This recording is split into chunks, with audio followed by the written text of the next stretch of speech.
Hello and welcome to News Across Nigeria. I'm Olumide Macaulay. On the program today, the Nigeria Prison Service sacks 23 officers over alleged role in the jailbreaks that occurred recently in Abuja and Kogi prisons.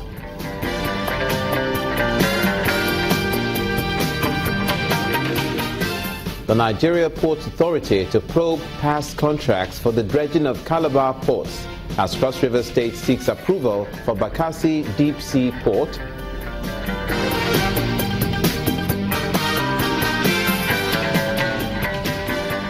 And Governor Akinwumi Ambode signs laws to boost security of lives and property in all and stop activities of land grabbers in Lagos State.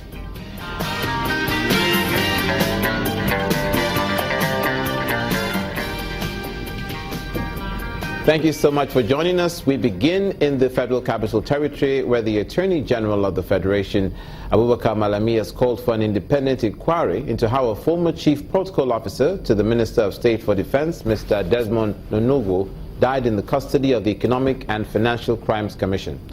According to the lawyer to the family, Mr. Paul Ede, who led relatives of the victim to the Ministry of Justice, Mr. Malami promised to get back to the family in a matter of days. Now, speaking on the matter, Mrs. Susan Nonogo requested that her late husband's name be cleared of the fraud allegations. Mr. Nonogo died on June the 9th, 2016, after he was arrested by the EFCC for his alleged role in a 91 million naira fraud case. We have come here today because we are seeking for justice. It's over 2 months that my husband died in EFCC custody, and up till now, nothing has been done about it. He's just there at the morgue. The EFCC nor the police have not contacted us from that moment till now. And that's why we came here to appeal to the Honorable Minister of Justice to please come to our aid and help fight for us and give us justice. That's why we are here. After 2 months, they have not carried out an investigation. No post-mortem examination has been carried out. So their first demand is that the Honorable Minister and Attorney General of the Federation should take over the matter, and he has agreed and accepted that request. And in our presence, he minuted on it, and that he is going to ensure that justice is done. And he has also assured that in the next 3 days that we should come back and find out or ascertain what has been done so far. Now to the consequences of a recent prison break. 23 officers of the Nigeria Prison Service have been relieved of their jobs for their alleged role in the jailbreaks that occurred recently at Kuje Medium Security Prison, the Federal Capital Territory, and Cotton Karfe Prison in Kogi State. This decision was approved at an emergency meeting of the Civil Defense, Fire, Immigration and Prison Services Board in Abuja on August the 11th, 2016. A statement from the Nigeria Prison Service indicates that about 17 junior staff of the Kuje and Cotton Karfe prisons have also been sacked in connection with the jailbreaks. In addition, the officer in charge of the Nsukka prison in Enugu State, Mr. Lawrence Okonkwo, and 10 other members of staff have been suspended to allow for an investigation of the escape of 15 inmates from the prison last week, though 6 of them have since been rearrested. In the northwestern part of the country, 6 persons have been reportedly killed after gunmen suspected to be herdsmen attacked Godongodo village in Jema local government area of Kaduna State. An eyewitness told Channels Television that the gunmen stormed the village and told the residents that their land had been earmarked for grazing and ordered them to leave the area. When the villagers resisted, the gunmen were said to have opened fire on them, killing 6 people on the spot. The latest attack comes barely 2 weeks after unidentified gunmen elsewhere killed 11 people and burned down houses in 3 villages in the same council. The police spokesman in Kaduna, Ali Usman, who confirmed the incident, said that some people have been arrested in connection with the attack, while more security personnel have been deployed to the area. However, the chairman of the Kaduna State chapter of Miyeti Allah, Haruna Usman, said the killing was a reprisal attack, adding that the suspected herdsmen might have taken revenge of the killing of one of their leaders in one of the villages. And now to the northeastern part of the country. It's not in all cases that help comes easy, but the Bill and Melinda Gates Foundation has taken it upon themselves to give succor to families displaced by the war against Boko Haram.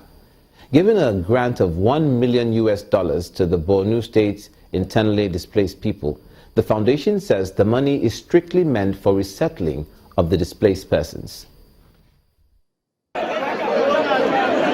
For over 7 years, the Northeast has been in turmoil following Boko Haram's insurgency. It's absolutely essential. The aftermath of that has been thousands of children and women being displaced. This has drawn the attention of a foundation and others to the plight of the IDPs. The intervention from the Bill and Melinda Gates Foundation is being used for food supplies and to fund farming activities for households. It's a preliminary stage. Beans is being cultivated in 100 hectares of land. Half the hectare is allocated to a farm family with a target of reaching 200 households. Each household may have from 2 to 10 family members. And each household is to be allocated not only till and fertile land, but also improved variety of seeds, fertilizer, chemicals, and most importantly, technical field supervision by extension workers. The IDPs, now forced to fend for themselves, live from hand to mouth. It is for this reason that every family scrambles for any little assistance available. We are grateful. We have never received any kind of help since we returned. We only hear about it until today. We thank Bill and we pray for him. Child soldiers brandishing Dane guns and unconventional weapons, a common sight in Mainok, even as the civilian JTF leaves nothing to chance in their quest to totally rid the towns of criminals. To this end, they're requesting equipment and vehicles to effectively complement the military. We, the civilian JTF, always go around on patrol and interrogate suspicious people around. We have made several arrests and handed the criminals to the military. If we were mobile, we can even go after them in the bush. Mainok, barely 70 kilometers to Maiduguri, has been a stronghold for the Boko Haram insurgents, from where they attack travelers, shutting Maiduguri from other parts of the country until early last year, when they were dislodged. The southwestern part of the country now, the Lagos State Governor, Mr. Akiu Miambode, has taken a step further to tackle the menace of land grabbing with the signing of the Lagos State Properties Protection Law. The governor also signed the Lagos State Neighborhood Safety Corps Law, a move which is majorly aimed at boosting security of life and property in all the local government areas and local council development areas. The Properties Protection Law, amongst others, will reduce the activities of persons or corporate entities who use force and intimidation to dispossess or prevent any person or entity from acquiring legitimate interest and possession of property acquired through state government or private transactions. Lagos State Properties Protection Law will give legal backing to the operations of our law enforcement officers. The main objective of this law is to ensure that our investors, businessmen, and the general populace carry on their legitimate land and property transactions without any hindrance or intimidation henceforth. It's to ensure that the Special Task Force on Land Grabbers work with all security agencies to ensure enforcement of state government and private property rights in the states. It's also to ensure proper coordination of the efforts of the various agencies of government charged with enforcing the state government's rights over land in Lagos State. The Neighborhood Safety Corps will assist the police and other security agencies within the state to maintain law and order across our communities. It will also be charged with the responsibility of registering all private home security and any other persons employed for private home security, amongst other things. The Lagos State Governor, Akiu Miambode. You're watching news across Nigeria. Stay with us. Coming up, the governor of Cross River State urges the federal government to approve the state-proposed Bakassi Deep Sea Port. Please stay with us.